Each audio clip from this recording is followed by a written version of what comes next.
well, it is time to start, and we do have everybody here. We will begin, thank you, the Planning Commission meeting for October 25th. We'll have a welcome and an opening ceremony, which is Pledge of Allegiance and an invocation. So I will lead us in the Pledge of Allegiance, and I've asked Sam Brady, Commissioner Sam Brady, to do the invocation. So if everyone would stand and follow me in the Pledge of Allegiance.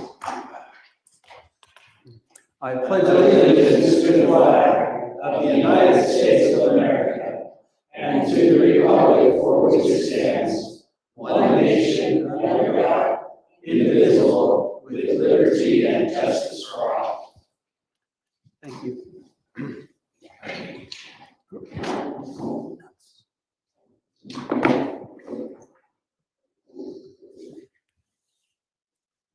Our Father in heaven, as we humbly bow our heads before thee this night, we're grateful that we can meet as a planning commission here in Fruit Heights City. And we're grateful for the privileges that we have to watch over the city and to do our best to follow through with all of the ordinances and regulations and rules that we need to abide by, and that we'll take care of the city in a proper manner.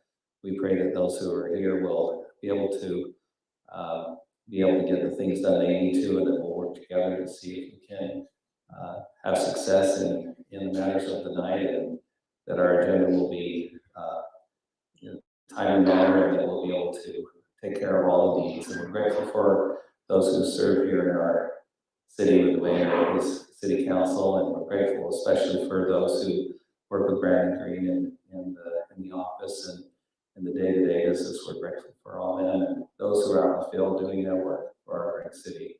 And we pray for these things most humbly in the name of Jesus Christ. Amen. Amen. Thank you. All right, roll call, Brandon. Commissioner Brian Bear. Here. Commissioner Sam Brady. Here. Commissioner Carrie Carroll. Here.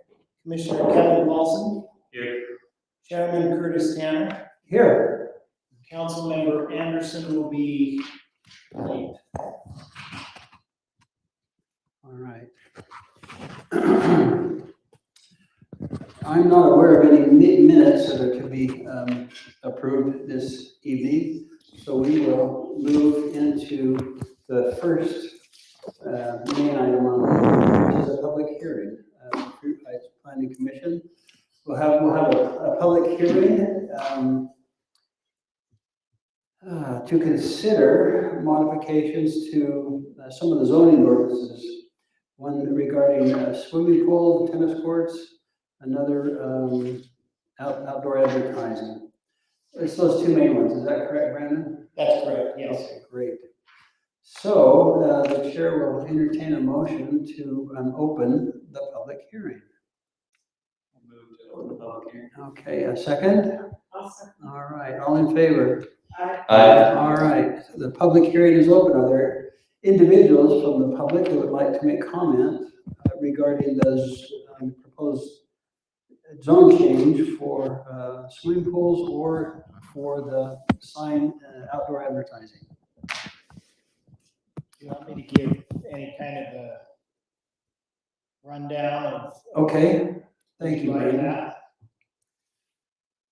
If you want to give us some background information, that'd be helpful. Thank you. Okay, be happy to. Let's start with first the swimming pool ordinance. You have that, Haley, that you can pull up. There we go. It was brought to my attention about a month ago that there was a conflict with our pool ordinance, and I had never taken the time to, I just never had noticed it. But the one section of our ordinance under swimming pools and tennis courts required that there be 30 feet from a dwelling, and then another section under private swimming pools required there to be 20 feet. And so with that confusion in the ordinance, it's holding up 2 pool permits right now, until we get this, new ordinance adopted or clarified or changes made, and then we can go ahead and issue permits. I have always issued building permits based on the 20-foot and not the 30-foot, just because I had never noticed that challenge or problem. But in addition to that, there's a couple of small changes that have also been proposed in the ordinance that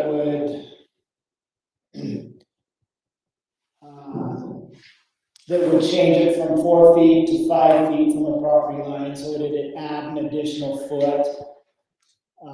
And then there's some language in there that would also talk about distances from slopes and distance of pool could be from a slope in item F. And then it also references a safety cover, which is something that the International Building Codes now accept as a approved measure for a pool in place of a 6-foot fence. And then some landscaping. So you have those changes in front of you. I tried to get this out in a timely manner so that everybody had a chance to look it over and review it. I have not received any feedback from residents. Well, I take that back. There's been one resident asked that we enforce the 30-foot and not the 20-foot. But that's the only feedback that I received. Okay. And the 20-foot versus 30-foot is specific to adjacent to a building? Property, yeah. To the property or to the building? The building, so the habitable space of a neighboring dwelling. Right, okay, yeah. Yeah. Right now well, the way I've always enforced it has been at 20 feet. Okay. From the edge of the pool to the neighboring home. Right. Okay. I know Planning Commission member Kevin Paulson has done a lot of looking into this as well. And so I don't know, Kevin, if you've got some comments or some feedback that you'd like to. Yeah. So I did get feedback from and someone in my neighborhood. There's a couple points where it talks about a space not less than 15 feet from a non-livable area of a dwelling, and 15 feet from, like, if it's a corner lot, from the side lot line, the rear lot line. And so there was a question of why 15 feet versus 10 feet, 5 feet. So I looked at a variety of the cities around us and what they require. And there are a lot that do the 15 feet for like a non-livable area. But there are several that have kind of lesser requirements. Ogden, for example, it's just 10 feet from any interior property line. Bountiful is just 5 feet to the property line, like we have in subpoint B. And then Woods Cross, I think the minimum side yard should be 6 feet to the closest edge of the pool.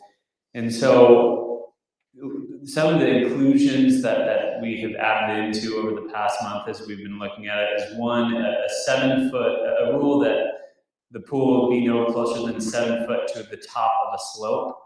And there's some more details about that. And another rule where the landscaping of the yard be such that you control, that it's designed to ensure that the drainage is collected and conveyed to the public way without harming adjacent neighbors. And personally for me, again, any feedback is appreciated. I know some of you on here have better understanding of kind of design and layout and that sort of thing. For me, the bigger issue on the how many feet it is away from the property line, is drainage, is safety. And I think if we can ensure positioning relative to slope, and that the design of the landscaping is such that it deters the water from neighbors, I think that's the most important point. I think where that's covered now, I don't see as much need for 15 feet rather than the 10 feet that a lot of other cities have or less. So I would propose, in place of the 15 feet, we change those to 10 feet. I would keep the 20 feet as is. From the neighbor's dwelling? Yes, from the neighbor's dwelling. Could I just jump in and say, I agree with the 10-foot is typically, we might, at least our home, my neighborhood has a 10-foot easement that runs around the property lines. So you really can't build in that easement, whether you're going up or down or whatever. Are you finding some of the easements, Brandon, where you have 10-foot easements on a lot of our residential neighborhoods, or? We're actually, most of our interior easements have been reduced to 7 foot. Okay.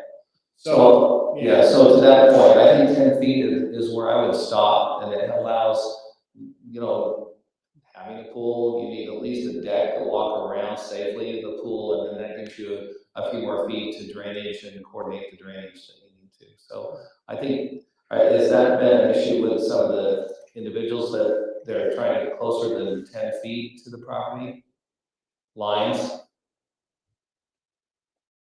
I think 10 feet is a stop point for property. I think in both issues that I'm dealing with right now in pools, the concern is not necessarily from the, well, one of them, I guess, could be, because if they had like extra 5 feet, it would benefit them. But the concern is,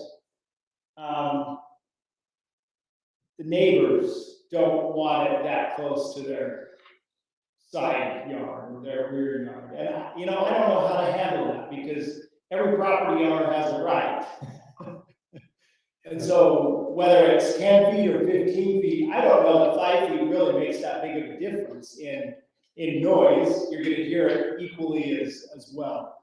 And is that the larger expression, is kind of the noise and the activity, or is it like safety, drainage, No, more the noise? the noise, yeah, that's the one that I am getting. And you know, there's a lot of swimming pools in the city of Fruit Heights, and I have yet to get a complaint about people staying out too late swimming. Right. But I guess it's possible. You know, and again, I don't know that 10 feet or 5 feet is gonna, or 10 feet or 15 feet is gonna make that big of a difference. So I really don't have an opinion as to 15 or 10. But maintaining maybe that 20-foot distance between the pool and the neighboring dwelling units, habitable space. That should take care of a lot of our, we don't have too many ordinances allow buildings to be built within 10 feet of the property line. Do we? Yeah. Well, detached garages or sheds we allow. Which would not be a noise issue. No. What's the setback on like a pickleball court or like a sport court? We actually, as long, there isn't a setback on a use like that. Because I mean, personally, I would think that would be a greater noise problem, like if someone's playing basketball next door. So I mean, maybe I'm being insensitive to some people, but I don't see noise as something you can control with 5-10 feet. Yeah. I think that's going to be just the nature of people being next door to each other. For me, personally, all the rules about how many feet, for me, that should all be focused on safety. And I think 20 feet should be sufficient. And again, looking kind of down the road, some of you guys, because I know you guys have better, I'm not video spatial as much as other people, but to me that should do it. And I think the additions about slope and about controlling drainage should cover the most important issues. I agree, safety of property damage, Right. property safety. It seems like there's too many setbacks and too many, in my opinion, too many, like here's a reference to 20, 15, 4, 5, 7, 6. And it just seems like there's too much here, and I don't know, I was reading this, and thinking, which one are we really going after? Well, the 4 is not an issue. We're looking at 5 feet, and the 6 is the height of the fence. That's not a lateral. That's a You're building, you vertical. have to be, it can't be any closer than 5 feet to the property line, but you also have to be 20 feet away from any neighbor's dwelling. Yeah. So- It can't be. And 15 feet from an unoccupied or a vacant lot, so, you know. I mean, to Brian's point, that Yes. there are a lot simpler versions in our neighboring cities, so I get what you're saying to that. I guess, I mean, what if that neighborhood's pool, what if they want to put a pool in there too? You know, they can't have their pool within 15 feet of that other pool. Not of the other pool, of livable space. Yeah, they can have just as long as their pool is 20 feet away from their neighbor's home and the neighbor's pool is 20 feet away from their home. Well, I personally, I think it should be focused on the lots specifically and not necessarily where the neighbors' improvements are, could it just be focused on the lot? That's kind of how Ogden does it. They say the location of such family swimming pool or accessory machinery shall not be less than 10 feet from any interior property line. So it kind of just becomes focused on, kind of like Brian saying, your boundary. But then control of the site plan, control of your lot is heavily graded, this one. Right. I think the 10 feet is a must to the property line, and then that takes the homeowner out of concern of being in most utilities or easements are 10 feet, probably max. So 5 feet is concerning, because if someone builds a pool in our neighborhood, they're gonna be in an easement, and they do that, and maybe unknowingly, and they're in an easement, you can't build in an easement. So I think 10 feet is, to the Ogden side, would be a property line necessary. Now, from the pool to the dwelling, is there something about that, the actual homeowner's house away from the pool itself? Well, in the situation that kind of brought all of this to light, it happens to be one individual's rear yard, but another individual's side yard. So the people that want the pool have it in their rear yard, but it then becomes the side yard of the neighbor, and it happens to be the master bedroom side of their side yard. So their concern is having the pool so close to their bedroom. And I think personally, a 10-foot rule would cover everything, whether the noise is 5 feet or 10 feet, we can get our sound people in here, but I don't think you're gonna have too much differential in the sound within even 5 or 15 or 20 feet, you're still gonna have some noise. I agree with that. 10 feet from Any property line, from Kind of side yard, property rear yard, any so interior. are you, just so that I understand, are you then saying that it would be 10 feet and we do away with the 20-foot? Just If you're 10 feet, you're gonna like have to- Ogden does, where they say 10 feet off the property line, Period. period. increase the setback from 5 to 10, but decrease the 20 To 10. to 10. Well, I guess then the question is, what are our house setback rules? Well, They can go down to 8 on those. yeah, some are down to 8. 'Cause I would be inclined to keep the 20-foot. I would keep the 20 foot from a livable part of a residence. I would keep that. That's I mean, living next to a- every interior line and then 20 feet from a livable space Yeah. makes sense to me. Yeah, So we have one zone that has less than 10 feet to the property line. That we House, R18. Yeah, so we have that, and that would be on condition, and if we want to take that up in a 2 feet kind of scenario, you could maybe bring it in for that. I don't think it's 90% of our city. So I think if you did 10 feet on either side of the property line to have a pool, that gets the pools 20 feet away, right? And then the building only in one zone would be in that 20 foot area. They might not have a big enough yard anyway. Yeah, well, or it should be a 25 against an 8, How you doing? and then I could cause some concern with the neighbor if I'm 10 feet. That's what I'm saying. How close would it be to your own dwelling? What's the rule? Well, there's, again, we're talking about safety and being able to get around the pool. The ordinance is silent on that, and I have told people, you've got to be able to maintain at least 6 feet from the edge of the pool to your back door, because you don't want somebody walking out the back door and falling into the pool. There's got to be something. I've had a couple of people want to push it within 4 feet of their home. Some people might want their pool right outside the back. Well, one guy wants to build like at the hotel where you swim indoors and outdoors. There you go. I don't think we have the exact climate for I When you've got money, you. But do we care about what they do when it's their house? I mean, we're only talking about the outside of it from the property line. I mean, if they're building a pool and it's 10 feet and it comes right to their backyard, back porch, we're not trying to control that. We're just trying to control the other sections. agree I with mean, that. there are places where indoor, outdoor pool does work. Yeah, I've been in them, yeah. in a residence. The only reason I've tried to control how close they get to their house is just for safety. I mean, you gotta have 3-foot landing at the bottom of the stairs, you gotta have 3-foot landing on the outside of the door. I guess 3 feet is all you would need, but I think the only concern is underground. The surcharge that you have in the pool, getting too close to a basement of a house or the footings of a house could be, disruptive to the structural aspects of the house, let alone the pool. yeah. So I think you need to probably say, I would say if you're gonna be within 10 feet of your house, you need to bring engineering in to, which they do, ordinances allow that, to have an engineering process to say, within 10 feet of the dwelling that you're having the pool for, you need to have engineer drawings to verify that it will have impact on the basement if there's one, or the footings, either one, because they're underground, both the footings and the pool. So that's how I would look at it.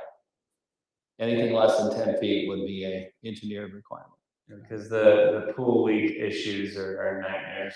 let alone Yes. surcharge on, there's a lot of pressure for the water, that's what, and then everything's kind of in a 10 zone, interior property lines, 10 feet from the edge of the pool to the building, puts you in an easy thing to remember, that everything's 10 feet away from a dwelling. In that case, Sam, what would we require the engineering to look like?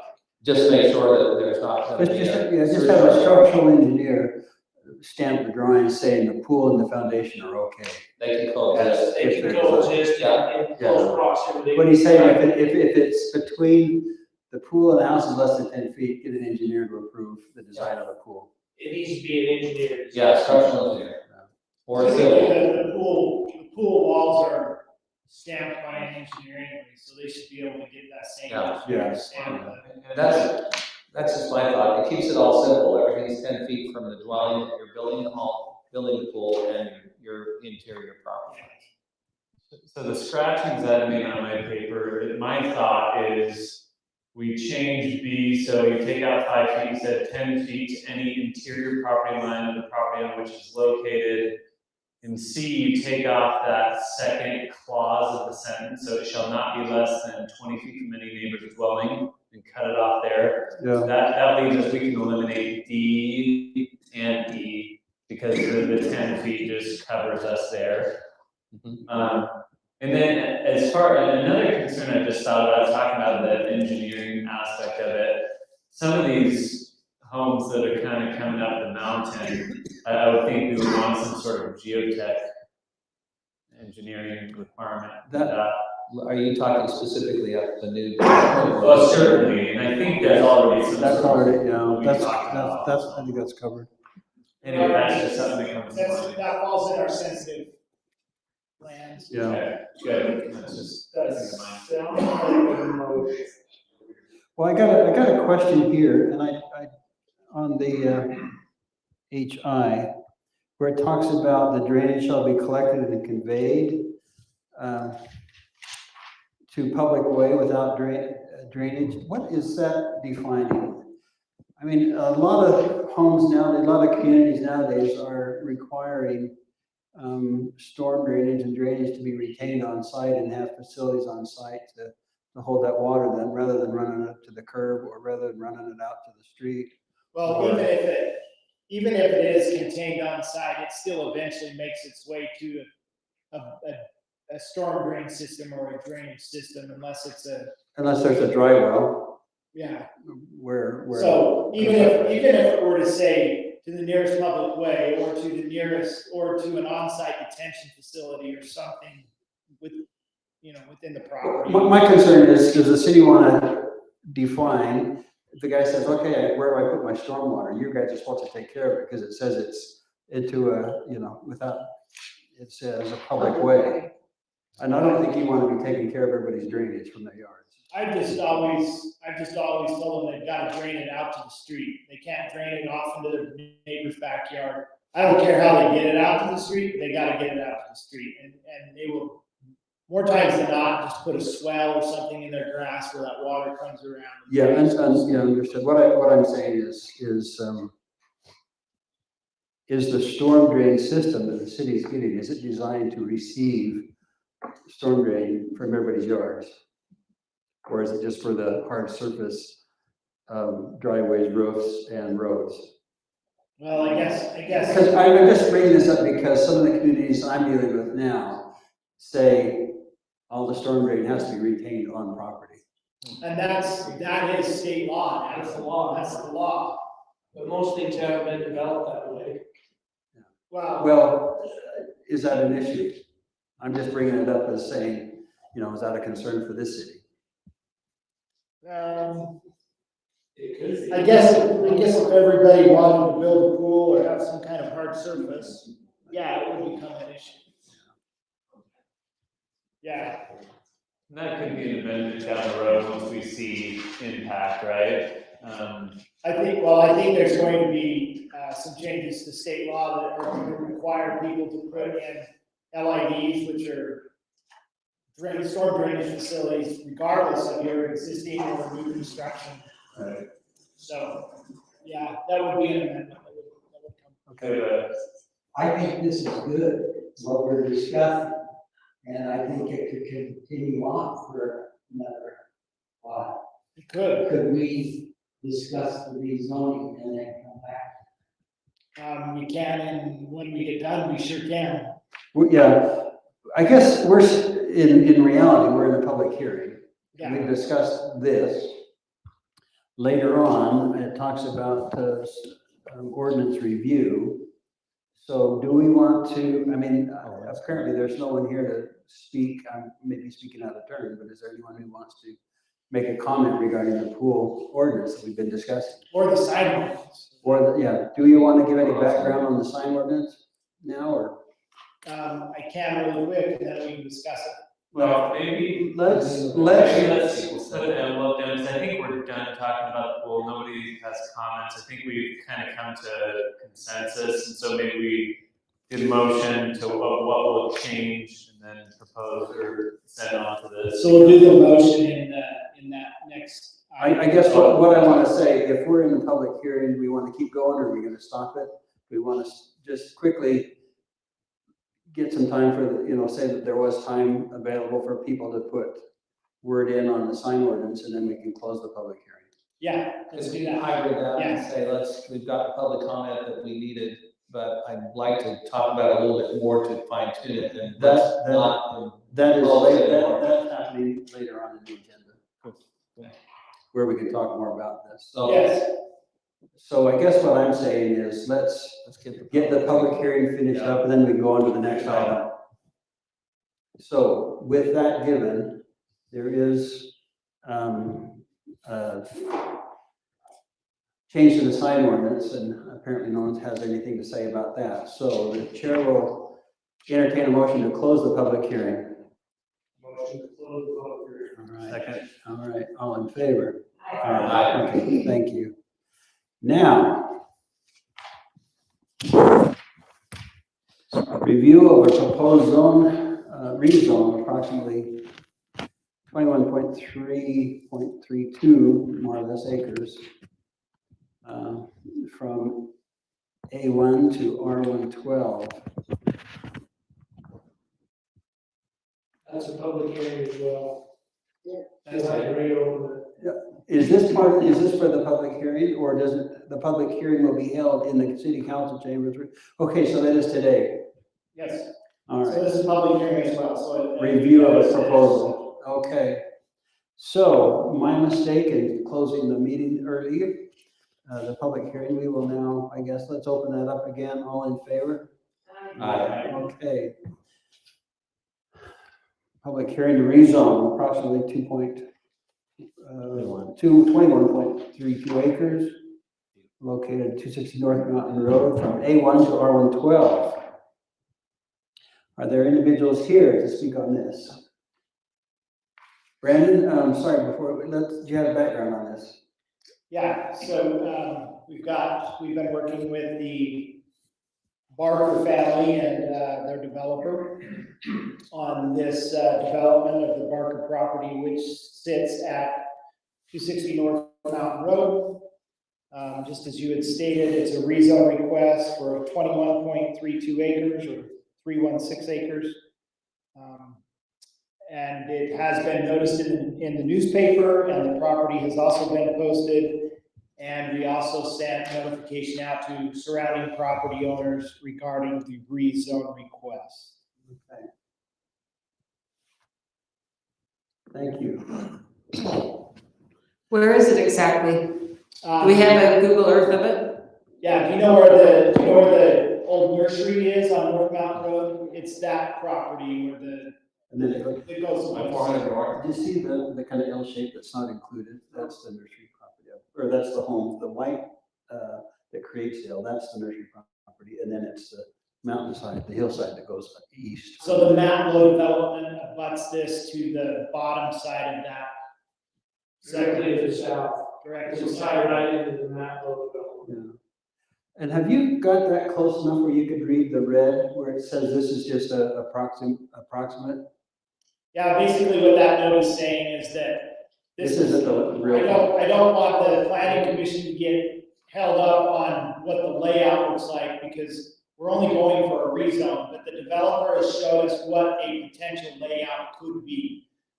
There's still things that we have to work through on this layout, and it very well, it will more than likely change. Yeah.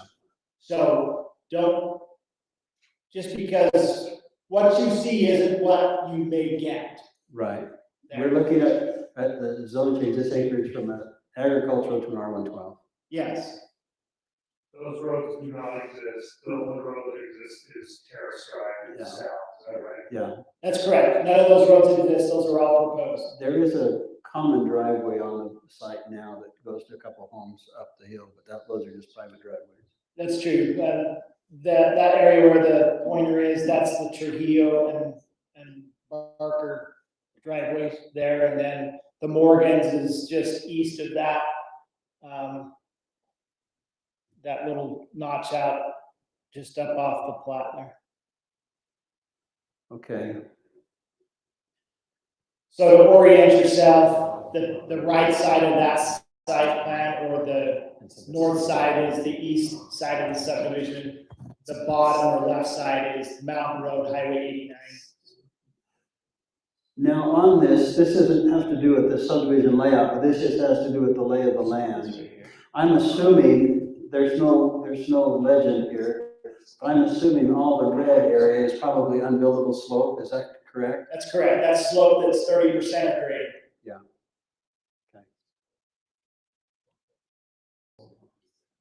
Even under the proposed sites, What's that? lots, do we have unbuildable under the site, the lots? There are some lots, many lots are buildable, and there are some that are very restricted. I see some reddish tones underneath developed lot areas. And again, that's why I said, don't get too set on the lot layout, because it'll more than likely Yeah. change. All right, And I can remind you that not some of the lot, each lot has to have at least 5,000 square feet Of of buildable? buildable area that's under 30%. So some of those lots could have areas that are over 30% as long as they have buildable back. Yeah. All right, I guess that's a, comment from the public. Seeing as how this is a I don't public know hearing. if the family has any comments that they would like to make. Okay. Approve it. Yeah. Yeah. But what are you proposing to put on it? So R112 is a single family? Yeah, I think the only concern I have is making sure that we don't go through the thing and say there's 20 lots possibly, and it ends up there's 4 or something like that, that we're not thinking that, to your point, Brandon, we're not approving 25 lots here tonight. So We're the- approving the area. The developer and the Barkers have gone through the geotech process. They have mapped out the fault lines, and what they are showing will work geotechnically. So, Okay, that's all, I just want to make sure that there's no misunderstanding, that we're not approving 25 lots when the geotechnical says, no, you can only build 5, or the, 4, or 12. or the grading Just- plan. Just to understand, so if it works, it works. It's just a reason. We'll get the plot. Okay, good.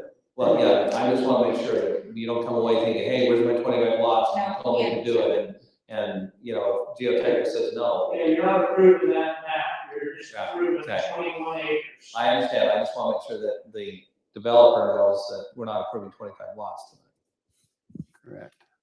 yeah. Okay, no comment, all right. Well, there was a comment. Oh, excuse me, there was, yes. Oh, yeah. Just get Let's see. Beg your pardon, That's I'm sorry, I didn't mean 35 to. minutes into the night. Let's get this- Okay, cool. So now what What we does get, the staff think? The staff has been working with the developer and family, and we're okay with what they're proposing. I don't think that this is gonna be controversial. apparently it's not tonight. It really, the issue is just working around geotechnical, concerns, and they don't seem to be as substantial as they were in the map only, so I think it's pretty straightforward. Yeah. Have you guys gotten feedback from members of the community one way or the other than what we've heard? Well, this is the first time it's been discussed in a public forum, so. But notice went out, correct? Yeah, there's been, notices have gone out. As far as like any phone calls, emails? Have you got anything? I don't receive anything. So it went out that they were gonna develop X amount of lots in this No, property. they were gonna change the zone. Curtis, I think we have a comment on Yeah. that, Road. Yes, So after all the notices went out, I only had one neighbor comment to me, and they said, how much will the house cost? all right. Someone's got their eye on it. Okay, the purpose of the public hearing was to get public comment, so thank you, and appreciate you sharing that with us. Sounds like there's some interest in that property. That's a good thing. So since we've met the purpose, from what I understand of the public hearing, we've met that purpose, we can close that public hearing and then go into the subdivision review. Is that, am I correct? Yes, we can go into that review. Let's close this public hearing. So the chair will entertain a motion to close the public hearing. I motion to close the public hearing. And a second? Second. Okay, all in favor? Hi. All right, now let's go to the next item, which says, review, discuss, approve, or deny, request to rezone. I think this is compatible with what's going on, and as far as the zone change, I think that's workable. And I don't have any problem with approving that. Is there comment from other commissioners on this? Is the property that's more to the north on 650, that corner, the Ward property, is that also zoned A1? Right now? Yes, that is zone A1. It is. Okay. Yes. So this is going to a single family dwelling development. as well. That's the right? proposal, is to go to a single family, At yeah. least to make sure we're clear, it's not anything, it's single family units. Yes. R1. I don't think that's come up, it looks like it is, it talks like it is. From agriculture. Yeah, Yeah, right, but it's a single family It would be development. limited, Yeah. you'd have to have a minimum 12,000 square foot lot. Yeah. So that's all it can be, a single family dwelling. that by definition. That's of all that R1. zone allows. Yeah, by That zone doesn't allow anything else. Okay. If you want to allow something else, you gotta consider different zones. I don't think there's too much impact on anything other than the red zone. Except for right down near Mountain Road, is that pretty accurate? Yeah, I mean, you know what the slope is there on Mountain Road, it's pretty steep, you're not really putting anything there, so everything's Sure. being proposed up on top. What's our timeline on getting details on the geotech and all that? stuff? Geotech, all of that's been done, Oh, it's already completed. that's all been done, they went through that process before they even decided to rezone, they didn't wanna get a rezone and then find out they couldn't do Right. what they hoped to, so that has all been taken care of, the geotech, and our city geotech has reviewed their geotech's Feels good about it. reports, and, yeah, that, we've been through that route. Okay. So, all right, any other comment regarding the rezone? Where's the interchange now? No, northwest. It's not, it's. Just off the corner, the upper left-hand corner of the connection. Okay, so it's not in the office. This isn't.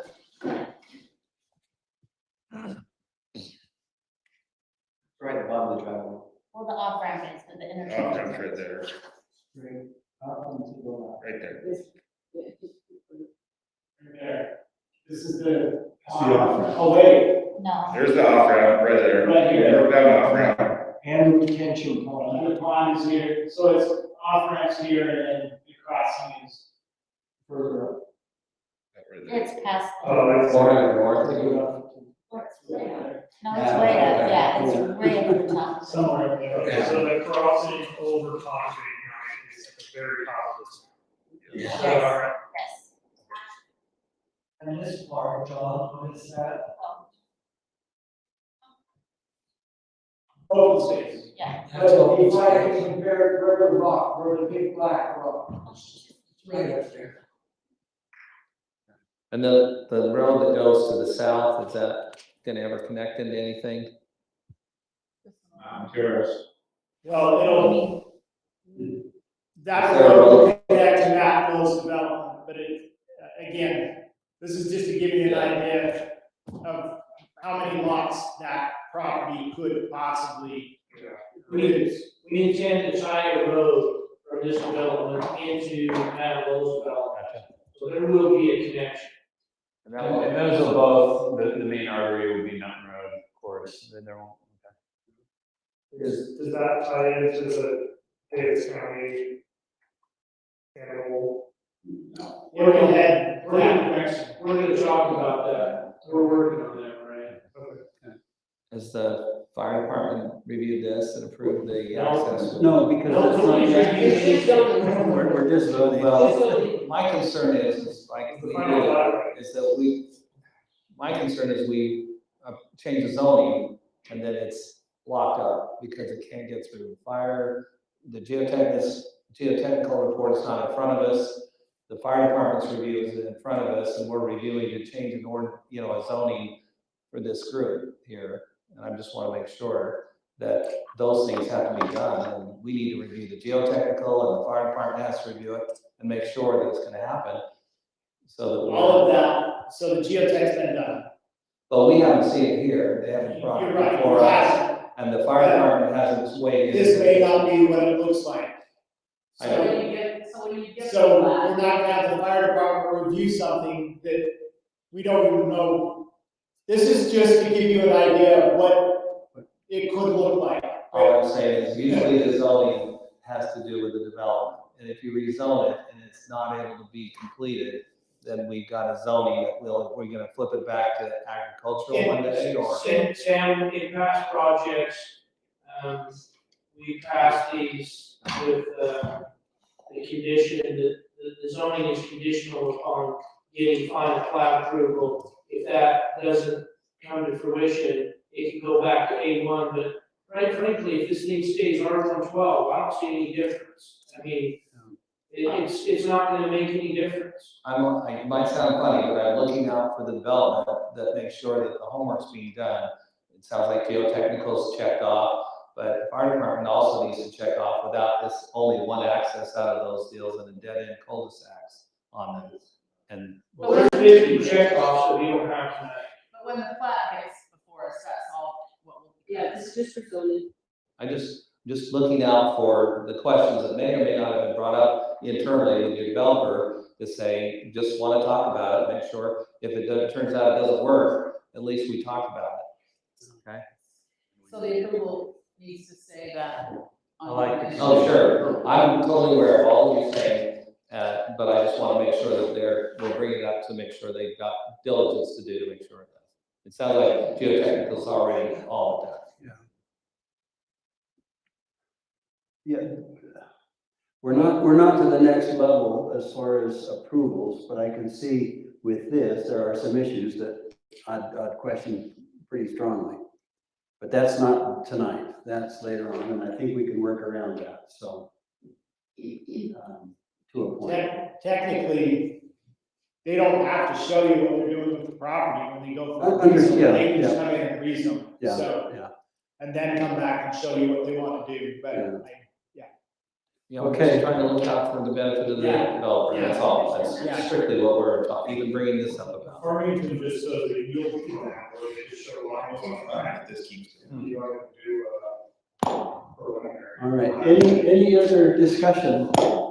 I like it, I think it's a great idea. I still feel like, that property is more than 650. We should, that should have been more higher density. But, so keeping in mind Mount Road for higher density, so the stuff on the Mount Road fronting, especially that road that comes up. So, I don't know, whatever comes Mount Road. I think you said it before, it makes the most sense for residential, you know, our general plan or our plan idea, thought, like we might have to go there on that one point at a long time ago with the change in highway demand. I agree that doesn't make sense. Residential's, highest and best use of sure. So, if we're ready to make a motion, I think that's great. Kevin, any comment? No, I think this, I'm in favor of the zoning change and I'm in favor of the condition placed on it for final plat approval. Okay. All right, Always a condition, that it refers back, it doesn't. It isn't unless you state that. So we'll want to make sure that that's part of the. But like Jeff said, doesn't matter, because if it's A1 or it's R112 and they can't do anything on it, then what's the difference? Yeah, and I mean, technically, worst comes to worst, they come here again and ask for a different zone. Yeah, I don't think that we need to put a condition on it. all right. The chair will entertain a motion regarding the zone change of the property that we're looking at this time. I'll make a motion to approve the rezone request from an A1 to an R1. I second it. All right. Motion is made and seconded, all in favor? Aye. Any opposed? All right, great. There it is. All right. Thank you for coming. Yeah, thank you. Thank you, Jordan. Now you have to stay for the rest of the meeting just for that. It's really tempting with all of that swimming pool discussion. We Just know. wait till we get to signs. Yeah. It's even more exciting. Thank you. Have a good night.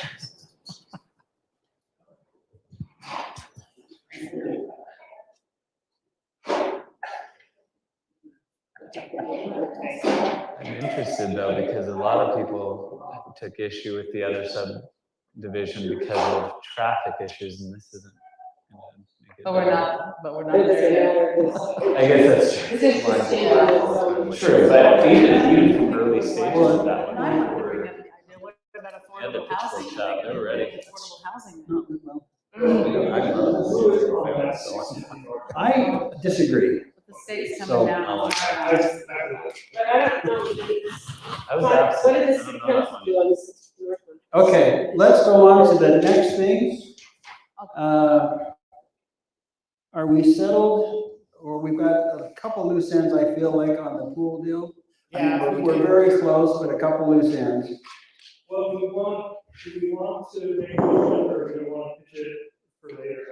I like getting stuff. Well, you've got a couple folks that are waiting to build a pool, apparently. I think we had enough discussion, we can finish it. Yeah. I'd like to finish this up if we could. Yeah, I think that's great. So were there any other points people want to discuss, or should I make my motion? Well, I just want to point out that with the change of 5 feet to 10 feet, you're going to throw all of the pools in Fruit Heights into non-conforming. There are some pools that are 5 feet or less, really? less than, or 5 feet from the property line. I'd say that happens, now we can improve and get 10 feet. I don't know how they are there without the utilities there, Brandon, but that's another. Well, we have some subdivisions that don't have these. Yeah, I'm just saying. And again, it's that, again, when you dig next to property lines or buildings, it's consuming, I think. So I think Ogden said it well, 10 feet. I guess the question then, because with the 5 feet language and the 15 feet language, wouldn't that already be a problem for them anyway? Even if they have the 5 feet. Well, not closer than 4 feet, 5 feet. Most, like Sam said, most of the pools are off of the utility easement. So those easements exist in most of our zones, and they go anywhere from 10 feet down to 7 feet, maybe even 5 feet in some locations. It So just for- depends. So 4 would have been a problem, perhaps. To be honest with you, I haven't had anybody put a pool any closer than 7 feet to a property. Yeah, so I think we're close enough. So do you have some out there that are 7? And Oh, yeah, absolutely. do we have a situation where it's just one of those non-conforming use or non-compliance and they're fine because they're. Well, they're grandfathered in. Yeah. Grandfathered. So- So let's say that their pool develops a hole and they have to fix it and may cause them to excavate or do some work. If they do any extension work, then they have to bring the pool into compliance. Or if their pool burns down. Well, I would think that unless they were gutting. Unless they abandoned. Unless they were removing the pool, I would think that they would remain grandfathered in just for repairs and And they stuff. pretty much have to. Yeah. And then come back here and say, hey, we want to redo this. And I think with the 5 foot, if the pool does need to get repaired, they need equipment in there. They can't fit anything in there in that 5 foot if it's on that edge. So that's an argument for having more than 5 foot to the property line. I know it's not, Feet is far, but I mean, for 10 feet, you should give up on something else like that, 20 feet from the neighbors. But if you have 10 feet from your property line, most houses are 10 feet away from their property line anyway. And so you already got that 20 feet except for other R18. Right. And that's your only time you're gonna come up with a problem. And the R18s probably aren't big enough to have a pool or anyway. Would this solve your handling issues if it was 10 feet? The 10 feet doesn't help. Actually, the 10 feet won't. they were talking about, The 10 feet will be a problem for both pools that are being. Oh, Well, the problem for the neighbor that doesn't want the pool, right? Well, both of the pools are 5, I'd have to look, but I know one of them is 5 feet. 5 feet off their property line and 25 feet away from their neighbor's home. So the ones that brought it up to me, they're at 10 feet. I think they're probably that corner lot that you've been talking about, and they're 10 feet. And so, but I've got to think, I mean, there are other municipalities who do even less than 10 feet, but I've got to think 10 feet is probably kind of a happy medium. I'll have to look at the site plans again. I've just simply said, you can't do anything until we get this ordinance resolved. Does the I guy think- have enough room to go 10 feet, or does he not, will he not have? I don't know. I don't even. I think, honestly, we need to think about what's the more important setback that we want. Do we want the setback, the 10 feet from the property line, or are we more concerned with how far it is from an inhabitable dwelling? So I feel like we need to figure out, as a city, what is more important to the citizens. I think the setback from the dwelling. And that's what I feel too, because, I mean, do we really care if it's 5 feet or 2 feet off the property line? I'm just making those numbers up, but I'm just saying, more importantly, having more space away from a dwelling and keeping your neighbors happier is maybe better, in my opinion, because yards are different and people want a yard with a pool, but then if they can do a 5-foot setback, but it's still, like you said, 25 feet away, it might let them have a little bit of grass also, but if you have to do the 10 feet, then it's gonna take up their whole yard. And then it's, 35 feet away from the dwelling. So I think we need to decide as a planning commission, which is our more important ordinance to deal with. The other side of that is that if they do have a 10-foot side yard, or a 10-foot easement in their side yard, they can't build that pool in that easement. Right. So they can't put the concrete in it because we allow They could have the treatments, they could have the treatments on the side of the pool in that easement. Yeah. Other than the fact that you have two homes that might be less than 10 feet, I'm more concerned about the ordinance that changed a deck closer towards 15 feet from a property line than a pool that's down under. So technically you've got like close to a 12-foot fence from pool level where you stand in the pool to the top of the fence versus a deck that's right up against a 6-foot fence and they're like zoomed right into that. I think the 15 foot on a deck is more concerning than a 10 foot on a pool. If you're thinking 20 feet, are we talking about having it up to 5 feet? I'm concerned about the drainage that's been brought up that might not be an issue. To get adequate drainage, you need at least a 4-foot deck to get around the pool for probably safety reasons at least. And then to build it, you probably need 5 or 6 feet to get your equipment around it. So I just think the 10 feet is a minimum. But I also think that that's not our issue to deal with, what they have to do. If they're willing to put a pool in, they're gonna have to deal with how they're going to maintain that pool. So to me, I feel like the more important ordinance is being further away from the neighbor. That's what would be concerning to me if I had a neighbor. Meaning guess. their livable space, is that what you're talking about? Yeah, I'm like saying, I would rather make sure that it's further away from my house. Yeah. Than what it is on their property line. I don't know. Well, do we have some typicals? We got an 8-foot on a certain zone, or the rest of them 15 or 20 feet away or 25 feet away from the So property? you have 8, 10, and 12. yeah. Per house, so that's. Those are side yard, those are side Yeah, that's on yards. its own is an issue for the deal, because if you go 5 or 2 feet away, you're closer than, you're getting closer to that home.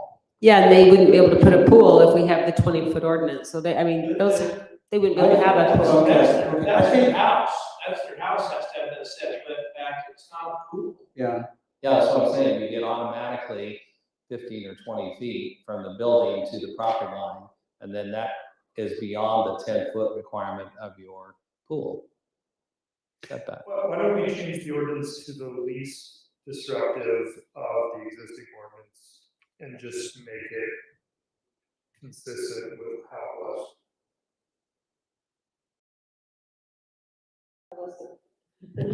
well, it's here without the marks. Yeah. I think,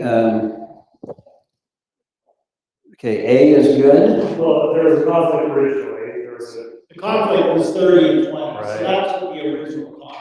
Yeah, So, One part of the ordinance says you gotta be 30 feet from a dwelling and neighbors habitable space, and the other part of the ordinance is 20. so we could easily fix it if we make consensus for 20, and that would be the least disruptive,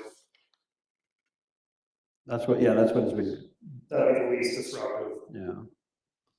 method It may not be close to that. of. So you- Just take B out. No, I think, Are we trying to do B, because C, does C supersede that? I think those can exist, they can coexist. Yeah, You can yeah. have both the 10-foot requirement and the 20. because it needs to be 10 foot away from the property line and 20 foot away from the house. Let's not make things more restrictive than they were before. If we're gonna. So before it was actually more restrictive because you had the 30 feet plus a 15-foot requirement for side lots. Well, I think in practice it's 20. Brendan's been quoting people 20. Right, what I'm saying is there's a couple of points that's discussed that's kind of carries over to our new version. So there's the 4 foot from the side and rear lot lines. Then there's the not less than 30 feet, which we've been in practicing doing 20 feet from any dwelling.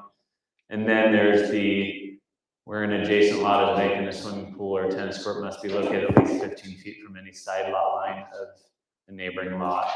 So there's kind of these three elements were transposed into our new one.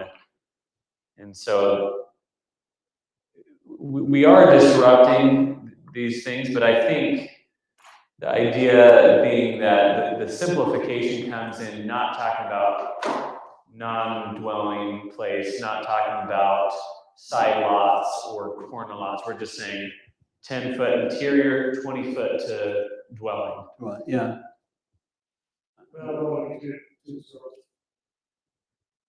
But Do you have 20 feet? If these guys go 5, are they at least 15 feet away, Brandon? So that would help these guys that are on the dock, right? we're not,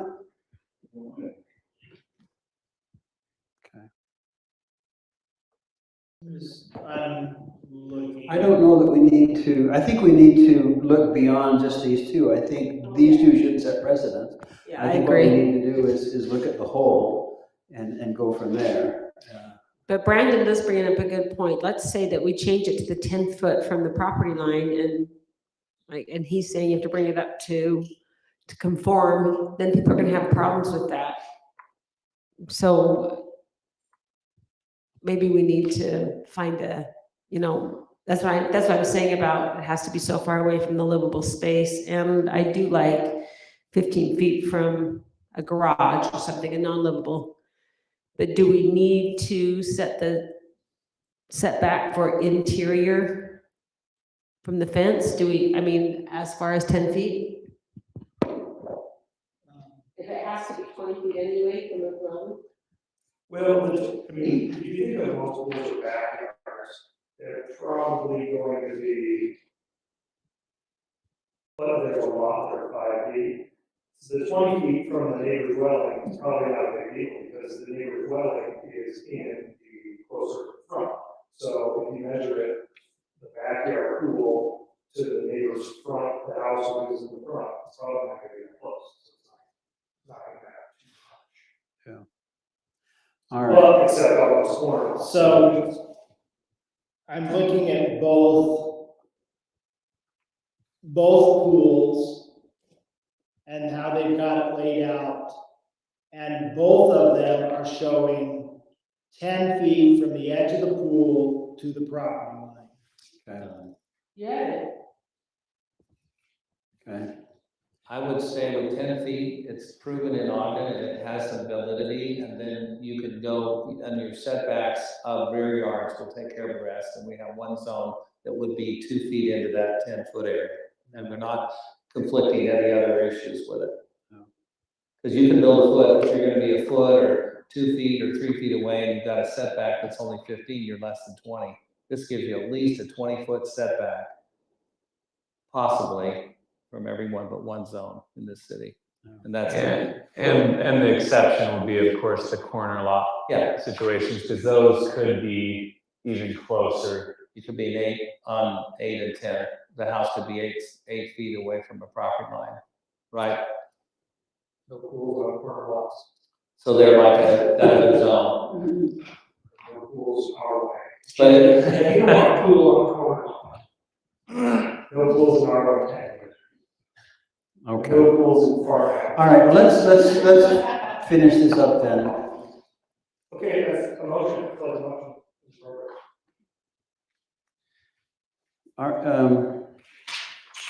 I'd like to do a little bit of a consensus here. So we're looking at 10 foot from the property line. We're looking at 20 foot from residence, the neighbor's residence, correct? So if you do that, then that gets rid of item F, which is 7 feet. Yeah, And B well, changes to 10. that's not necessarily get rid of F because they could have A slope with a slope within the yard. That's not necessarily, I just think that's a safety deal. and Yeah. I like that. I think 7 is good. Why don't we go through each letter? Let's just Yeah, make the okay. recommended change. I can propose what I envision. All right, okay. Open to comment here. So, my proposal would be, we keep A as is. We keep B, but we eliminate the 5 foot and we put 10 feet. And then it says to any interior property line of the property on which it is located. We So keep, hold on 1 second. yeah, sorry. So we're gonna add interior. What's, And that's just drawing from Ogden language. okay, So let me know when you're ready, Brandon. Okay, I got that. So with C, I would keep the first clause Yeah, and and delete. strike the second clause. So we would keep it shall not be less than 20 feet from any neighbor's dwelling. Period. So strike from Period, yep. D, we strike, because that's no longer necessary. E, we also strike, because that's no longer necessary. I then would keep everything else. Yeah. Yes. And F we strike. I'm No, keeping let's that keep because the slope can be within that setback. The slope is all about making sure the drainage, again, well, you don't want the pool tipping, breaking open, you don't want. that or I grew up in Houston, so pools flooded all the time. And so there is, the rare chance that flooding goes down the slope. If you have a down the slope neighbor, doesn't matter how far that setback is if it's sloping down towards them. So it's making sure that there is awareness of where you're building it with regard to the slope. I would keep F. Yeah, I agree. So I'm trying to figure out item F really quick. It shall not be closer than 7 feet from the top of a slope unless designed to support the water in the pool without soil support. So what they're saying, what I believe he's saying is if the pool is close to the edge of the hill and that dirt's not strong enough to hold the wall up, it'll fall over and then trouble. 7 feet gives you enough room. That's Otherwise, at the top of the slope, and then from the pool edge, it slopes down. yeah, But if it's got a retaining wall system like Right. what Murdoch's are doing, it's engineered, yeah, they've got 60 feet to their backyard, but their pool is 5 feet from the edge of the retaining. yeah. So that would be on us. Uh, That would be on us. Yeah. Where it has the support. And to be quite honest, I just stole this from some California code, some city. I mean, it made sense to me, but I'm glad Curtis can actually translate it because I didn't fully comprehend it by myself. okay, all right. So what are you saying about that retaining wall though for Murdoch's? If it's only 5 feet off that, but it fits our ordinance because it's way past the 10 feet from their, right? It's just 5 feet from the retaining wall. Yeah, so it meets the ordinance because they're 10 feet off the property line, but they're 5 feet off the retaining. Yeah. That's holding the slope, that's allowing you to build a pool that Jack will swim in. And assuming the retaining wall is engineered. It For the has lake. been, Yes. We're saying ask for 7 foot. Well, but there's the unless it's supported by something better than just the soil to keep it in. Is there some verbiage there that just kind of simplifies that? That I think we need to add, you could put it to, when you're 10 feet or less than a house, you need engineering. And if you're certain development there, you just need engineering to prove it. Well, Brendan says that the pool plans that are reviewed are engineered stamp, is that correct? That's correct. Okay. So maybe strike And So include we some say sort of that pool it's- requirement. So in this, are we telling the guys they need engineered drawings then? Is that in here? Okay. That's just standard pool Always practice, is they It's always- provide it's engineers, Or do standard you- engineering drawings. okay. that. Okay, let's keep it. Okay, and then H is okay because that's a ASTM, standard. Are you good on G with the normal code? That just takes over, Brandon, for G with all of the height and the gates and the openings in less than 4 inches and so on? For G? Yeah, standard fence. Is everybody, we just kind of went through that, but that's pretty. Yeah. I like it. There was talk, just real quick, there was talk about a cover in place of a fence. That's Is H. that- That's H. Okay,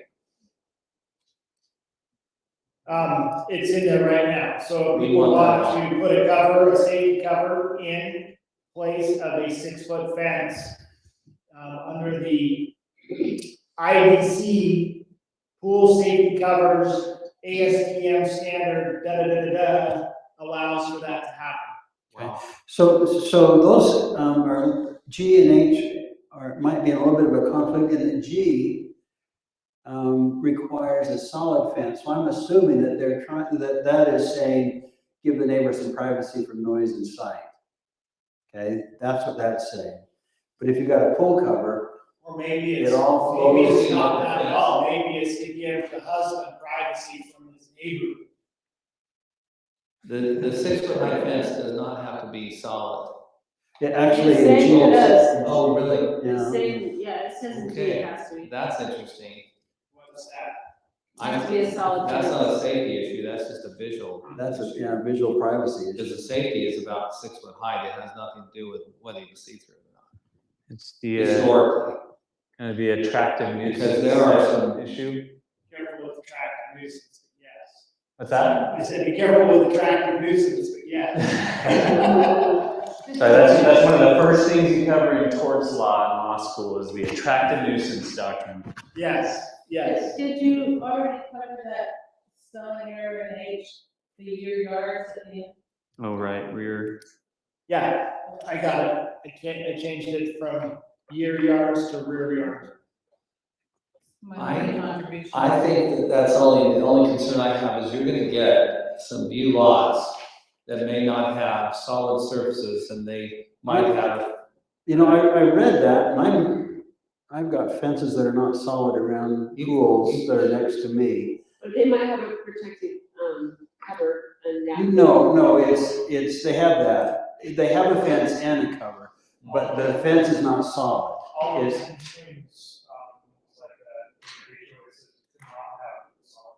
So I'm wondering if that solid fence in G is important enough to keep.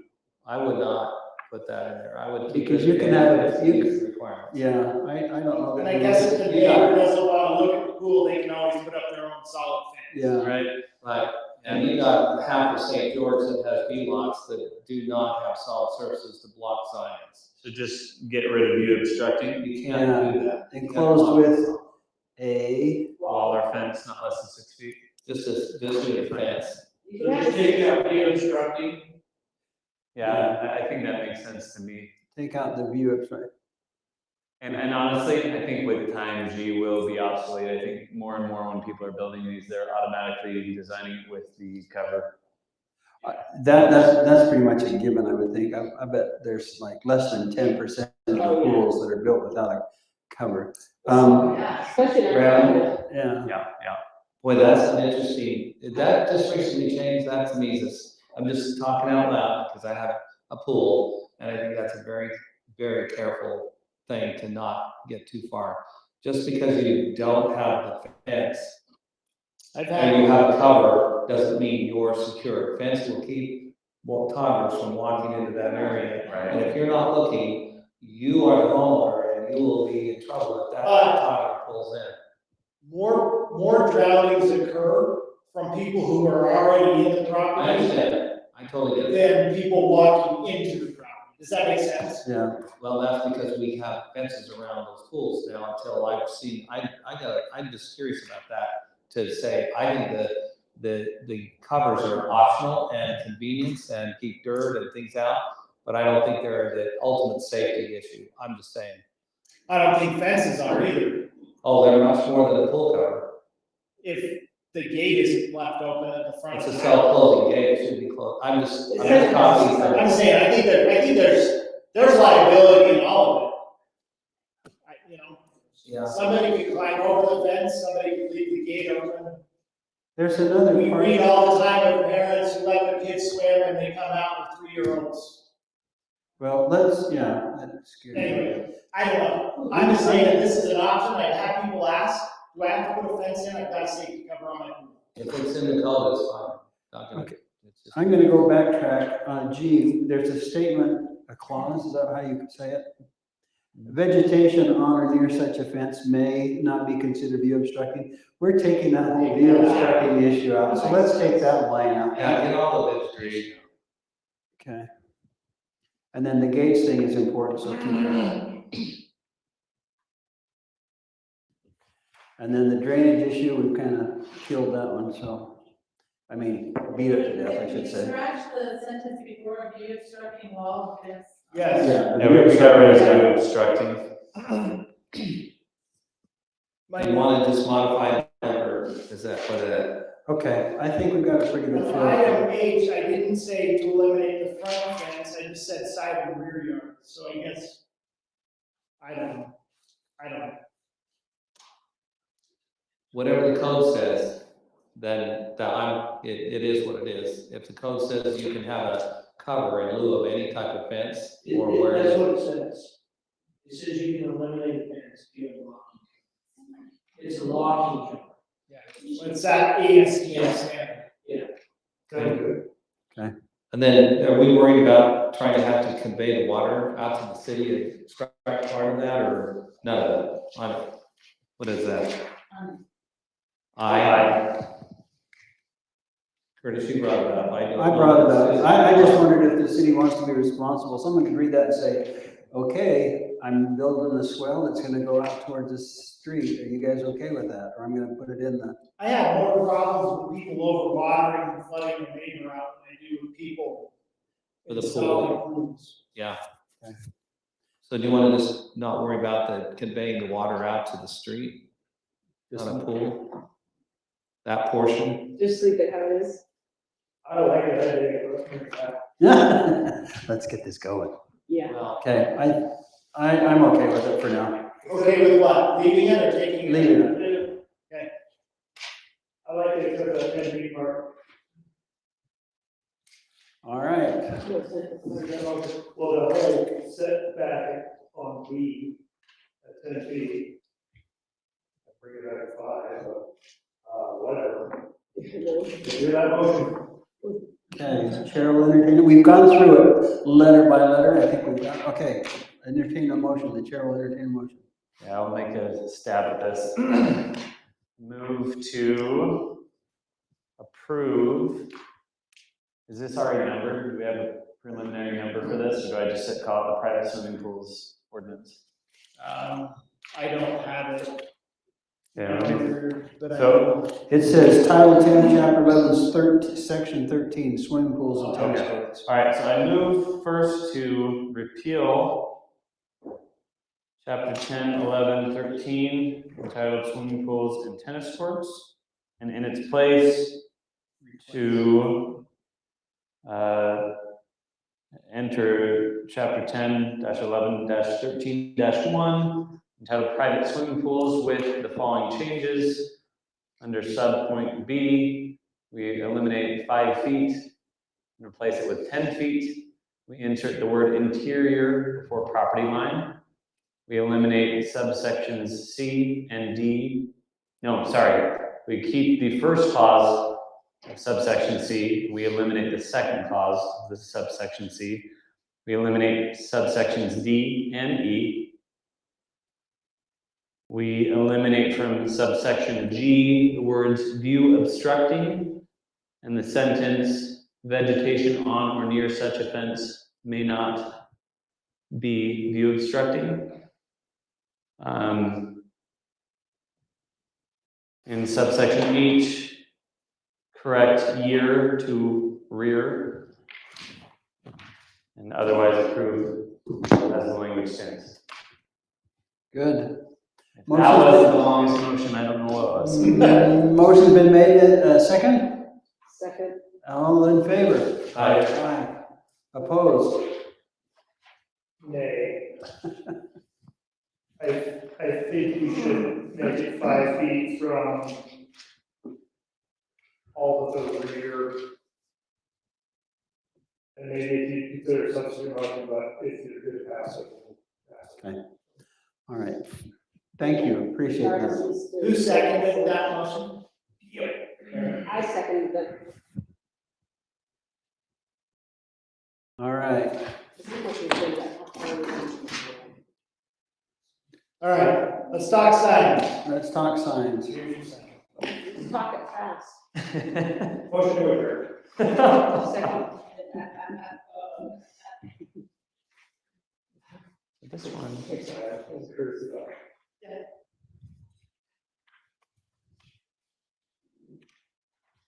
I didn't have any issues with this one, although I know Brian, you raised some concerns, I think maybe this morning or last night on email. Oh, yeah. So this one is addressing our sign ordinance, making some changes or updates to 10:16 and adding that's in red, 10:16, 6 prohibited sign devices. And going through and outlining what is prohibited. We, Signs placed over signs.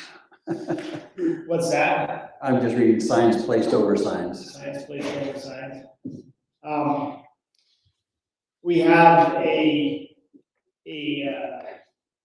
trailer that is parked advertising a real estate business that the city continues to receive complaints about. We have addressed the issue with the individual and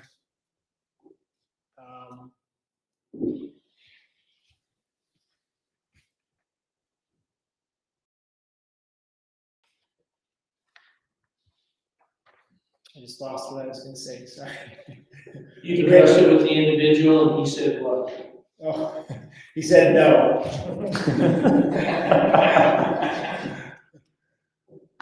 Do you want this to say in number A and Fruit Heights City, or you just pulled it from Fairfield City? Mine does say Fruit Heights City, but other people's, does yours say Clearfield City? Mine says Clearfield. Oh, wait, which one? Mine says Fruit Heights. Prohibited sign devices, 10:16, 6. It should say Fruit Heights. It shouldn't say Clearfield, but you know where we got it from, Clearfield. Yeah, that's what I'm saying, you probably got it from Fairfield. Oh, mine says Fruit Heights right here, Fruit Heights City. Well, it doesn't count as independent. None of this applies.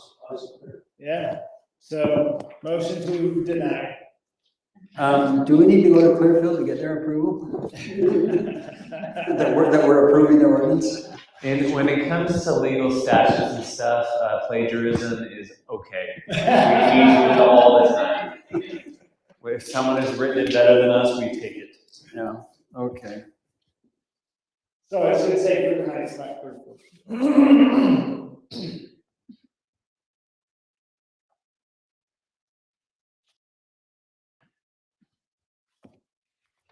So, this is the change we're looking at for now. I like all those changes in the red. I'm good.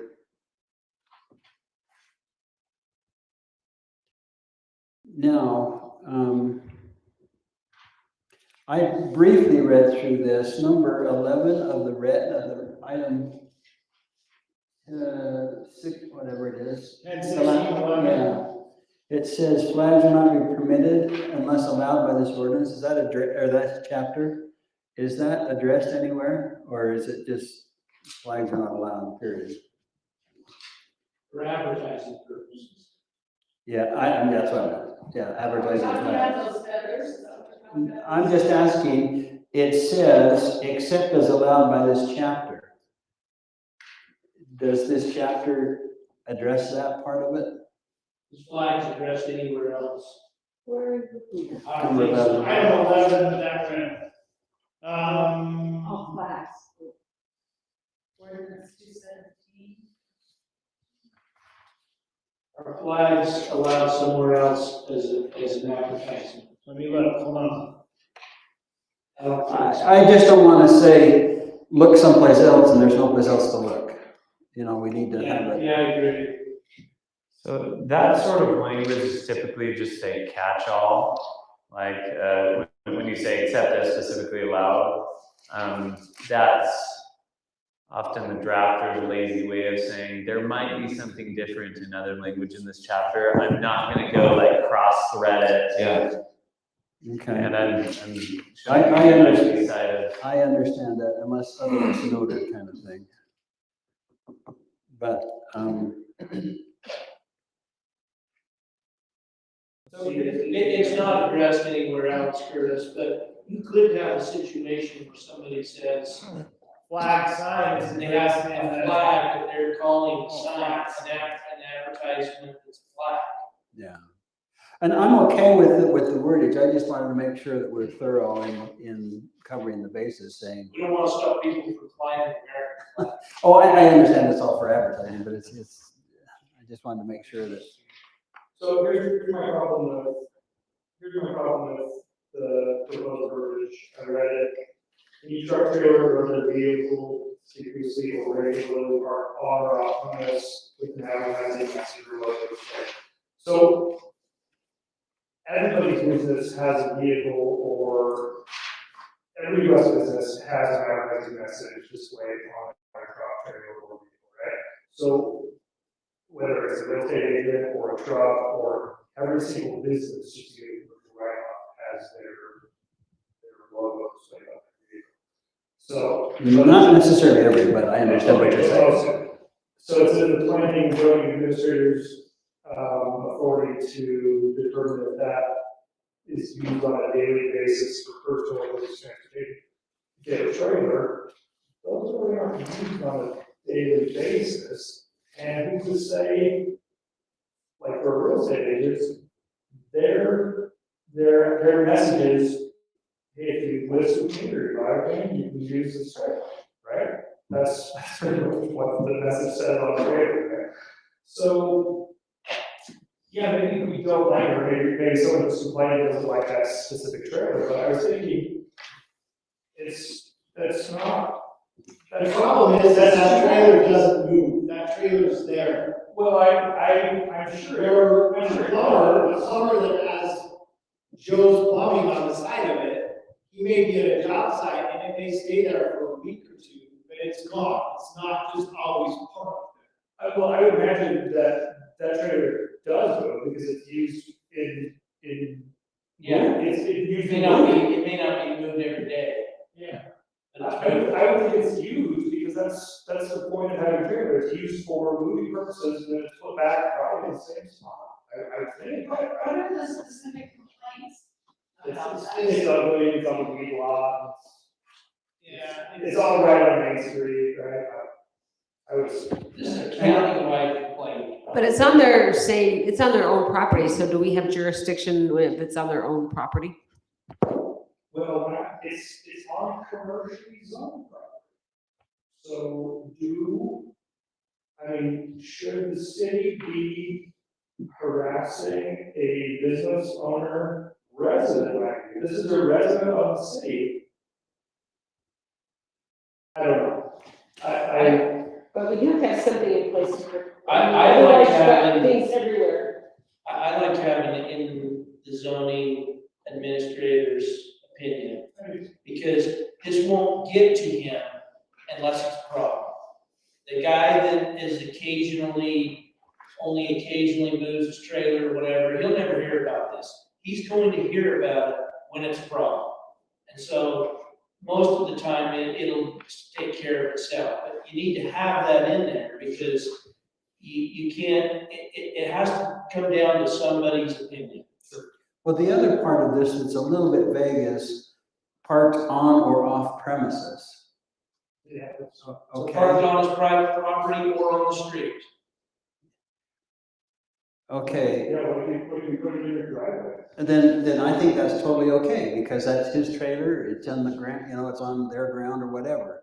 Or if it's a business and the trailer, like, say, my brother runs a cleaning company, he's got big bell trucks parked in the parking lot every night, that's on his property, that's expected. But if he puts Bell janitorial supply, up and down whatever, if he gets someone's approval to park it on, Washington Boulevard or something, then I think it gets a little, beyond what, that's a sign, as opposed, that's kind of where you get some complaints. Well, what if he bought a commercial property in the city and parked it on that commercial property? Wouldn't that be the perfect place to put it? That's what he's done. That's what he's doing. That's exactly what's going on. So, Where, let- what just- better place can you put it? Just think of this example, Brian. Let's say that a realtor bought 20 trailers with his advertising on them, and he's randomly placing them all over the county, moving them once a month to other locations in the county, generally just causing a disturbance everywhere and being a menace everywhere he goes.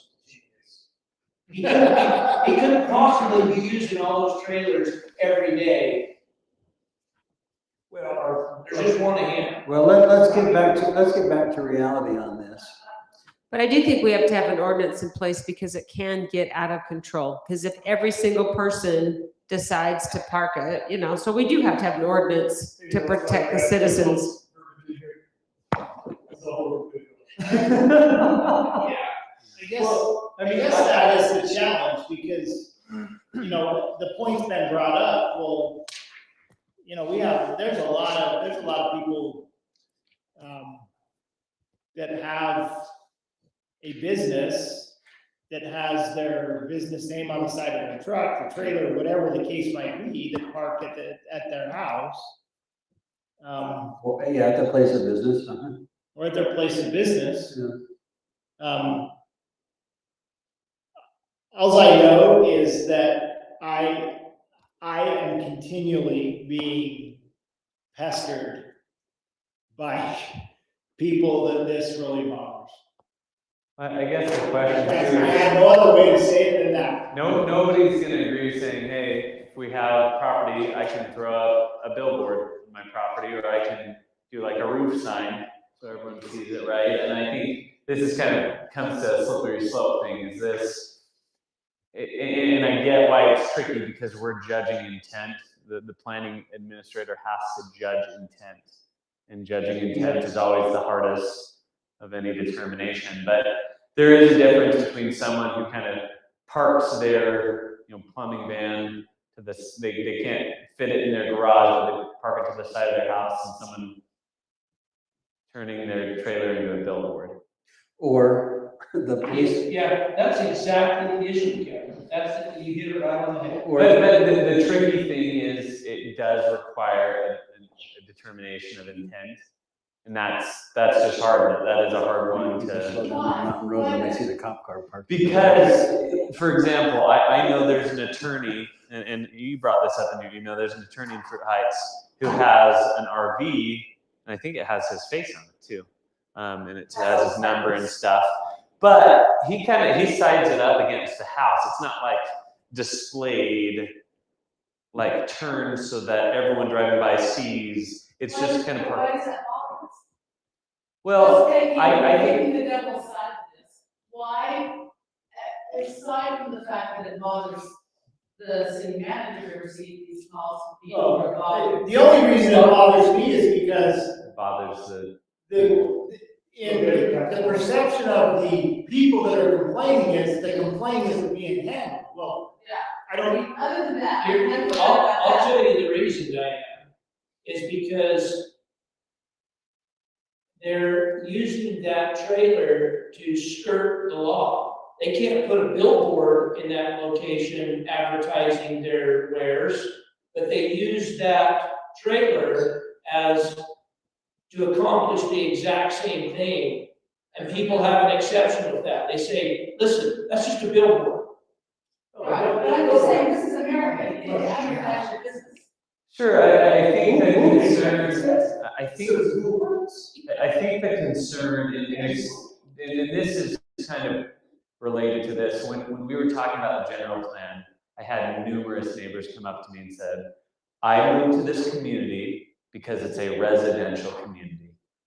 And I think that's people's concern here. I totally get what you're saying, this is America, but do we want me parking my vehicle on my lawn to show my wares? No, and I don't think anyone would argue that I should be able to do that. And granted, it's different, I'm in a R whatever, and you guys know better than I do. And this is in a commercial zone. I do get that argument, but I think, again, speaking from the perspective of constituents who have come to me about these sorts of issues, almost down the line, they said, I moved here because of the unique setup of this community, where it is residential with almost no commercial. And so I think, personally, I walk by that trailer all the time. I don't particularly care personally, but I get where people are coming from. I also run up against odds when I'm talking to my neighbors because I think that there's room for our community to grow in different directions. But that, I think, is where people are coming from, saying, we don't want billboards and those sorts of signs up and down. And I mean no offense to this person, but I think this is a loophole. And we all use loopholes, right? That's why we have accountants. But I don't want us to be so nitpicky. Again, I respect the problem, we want to deal with the problem that is affecting our city manager, but it is becoming bigger. well, And I don't want us to change something because we're worried that everybody's gonna park on the front lawn with their stuff. You know, that's getting That's fear. not. even if the trailer would move for extended period of time, In the commercial zone, could the owner of that property install a 20-foot steel pole and mount that trailer? not under the ordinance, no. Well, under the commercial ordinance, could they mount We massive? don't allow billboards They could, they could advertise their business somehow. on the building. They have to have a building. They must have a building. They can. I guess if you're operating out of an isolating Winnebago, then no, you don't have to have a building, you just have to As have. long as they meet this sign ordinance, they can put up a sign. Well, he's not. But, Apparently, but think about this, Brian. Business advertises their business. Just because, in this particular case, this is not, it's commercially zoned, but it's not a commercial use, it's a residential house. there's no better place for a trailer that is advertising than a commercial zone. If he had his office there, that was his home office, then maybe that argument has a little more clout. But this is a house.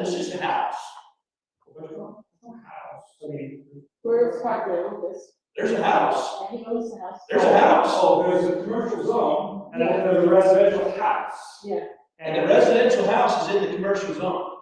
The residential house is in the residential zone. The commercial zone is in front of the mobile home park. Now, the house is in the commercial zone. How could that be? Thousand. How can you have two? You can't have a house and a three-bedroom house. Well, apparently you can because you do. I don't. Okay. Whatever. So,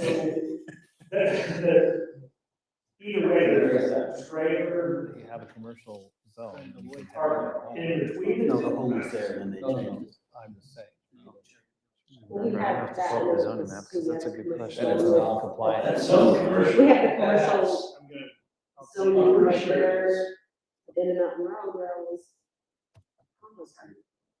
Yeah. Their residential is so commercial. What we have. All is- homeowners are commercial, and that block is Because you already. can't have. An apple being orange. Yeah, right. Can't. So back to the ordinance. Yeah, back to the ordinance. Let's, So you can call the trailer or the truck or the vehicle a billboard or not? That's really the question. Because in, down the street in Farmington and all the other cities, I've got, my daughter lives next to 2 or 3 neighbors and the plumber always has his van out in the thing. He could pull it in the driveway. He moves it every day. Pardon? He moves it every day. Well, I don't know that, but he has it, he has a business, he's a plumber. And he has multiple cars, and one of the van has his plumbing name on it. And the other guy's down the street, I don't know what his, he's got this huge face of him, being in I see it every time I go see my daughter. And it's one of those deals where you could say, is it a billboard? Is the definition here that we're having struggle with a billboard or legitimate electric signs, or is it just his work vehicle. I don't think you should overthink this. I like the way that Kevin put it. He stated it accurately. If in the opinion of the zoning administrator, he believes that there's an issue for which somebody has taken advantage of a situation, he has the right to go out there and say, I kindly inviting you to move that. I think that's all this is saying. An ordinance says that already. Yeah. I think we just use it to protect the city and we move on. This is, Yeah, I mean, that's. yeah, but it already says it. Yeah. The dream, why do we need to? No, it's not. Now, when you say already says it, that's part of, that's what we're adding. Well, no, okay, it already says it or we're adding? We're adding. Okay, it doesn't always say. It doesn't always say. It says it with this addition. We would need to I'm assuming that the ordinance references in 10 and 11 of the Clearfield stuff is from Clearfield. We'd probably need to strike that. I'm talking about ordinance 2010-12, 6-22-2010. Yeah. You don't. It Is will that the be. case, Brent? I'm guessing that that's from references to Clearfield staff. More than likely. Okay. We'll double check that. Okay. So what a motion is about right. Yeah, it sounds like a motion is about ready. The chair will entertain a motion regarding the sign and outdoor advertising ordinance. I'll take a crack at it. So, let's see. I move to approve the amendment to chapter 16 entitled Signs and Outdoor Advertising with some limited changes under 10-16-6. First being that under subsection A, Clearfield City will be stricken and replaced by Fruit Heights. And under subsection 11 of subsection A and subsection 10 of subsection A, references to ordinances in parentheticals will be stricken. Good. A second on that motion.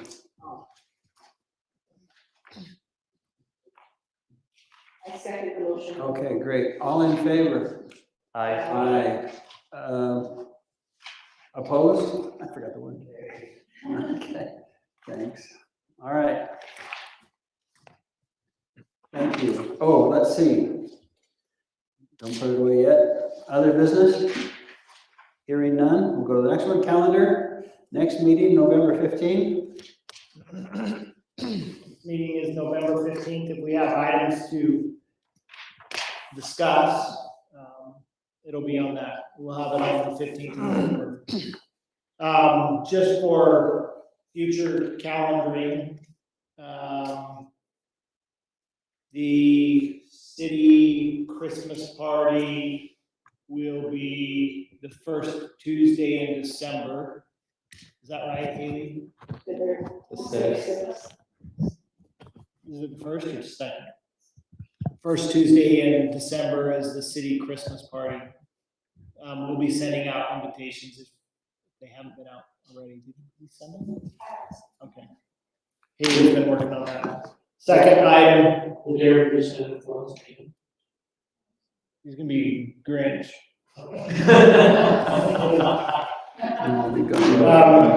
Second item is beginning of next year, we will have an open house and a public hearing on the general plan, on the affordable housing plan, and more than likely on the water conservation plan. And those will all be bundled into one big package. Sounds even better than Christmas. Does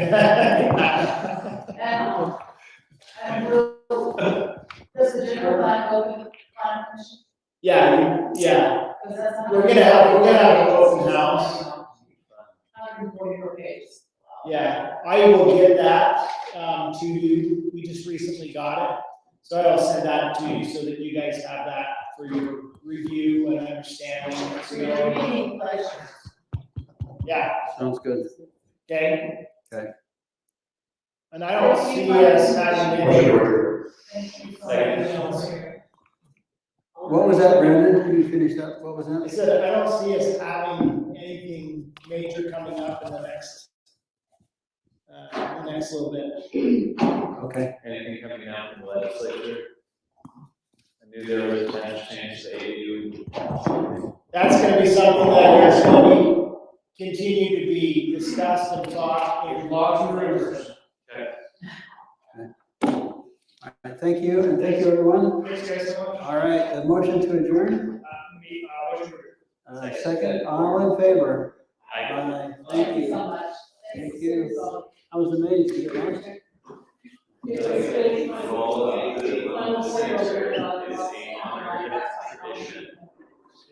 She just.